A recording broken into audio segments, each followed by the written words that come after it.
Morning, guys. Good to see you. I hope you're well. Lockdown here is getting worse.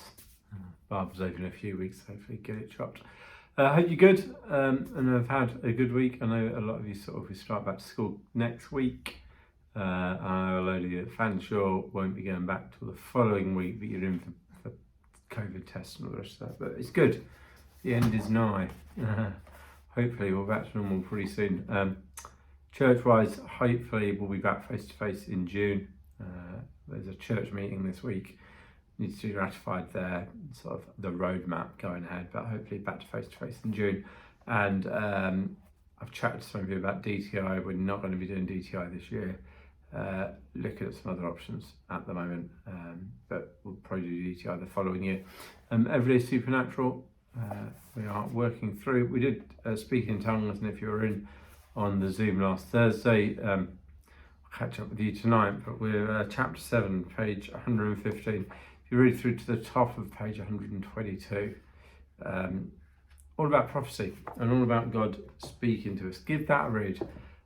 Mike has yet to tell one of his best prophecy stories about the word skedula, but I think I mentioned that in the past. We'll talk about that in future weeks. I don't know if Mike brings it up in this book. But there he talks about prophecy, and it's prophecy is often this person's a prophet, like they can prophesy, and it's like, again, the Bible is there again. These are gifts that God wants us to use to build up Him and build up His church. We say the same old things every week. That's why we have the gifts, not to go, aren't I brilliant? It's to go, isn't He amazing?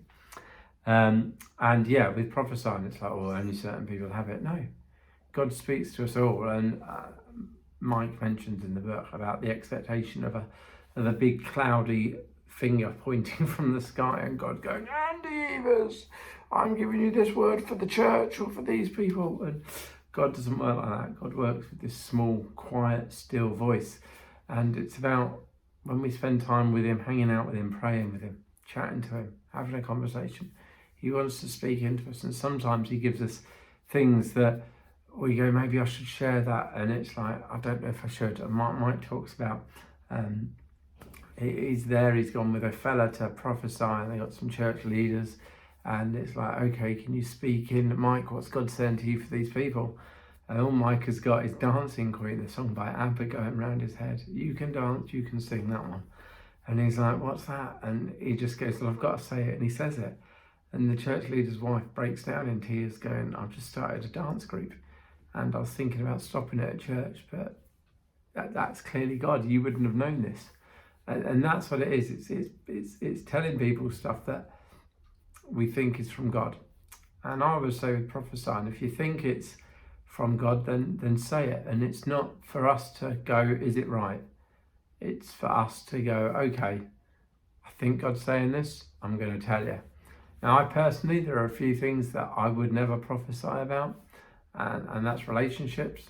So like, I think God's telling you that you should go out with this person. And I think God's telling you should do this. And maybe God is saying that, but that can often create hurt and damage. I've had lots of young people in my youth group do I think God's telling me we should go out. It's like, really? Okay, well, is He telling them that? I don't know.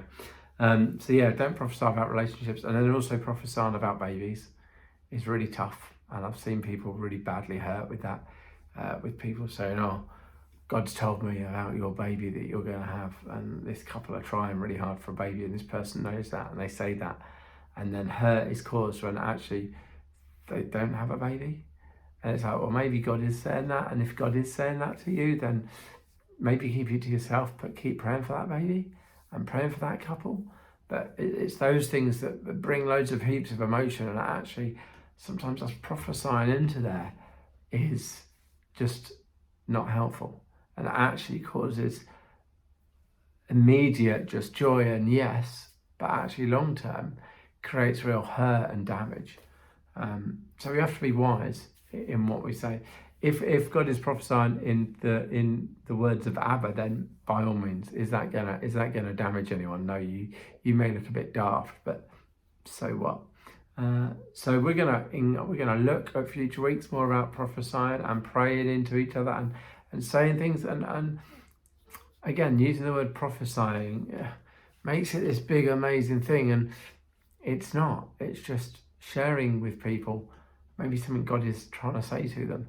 And when I pray, I don't think about it as prophesying. When I'm chatting to someone, I'm there praying, going, God, give me something to say. Give me the right things to say. Give me something to speak into their life. And is that prophecy? Well, yeah, it's not going, you're going to die or you're going to get this job or whatever. It's speaking into their lives and speaking God into their lives.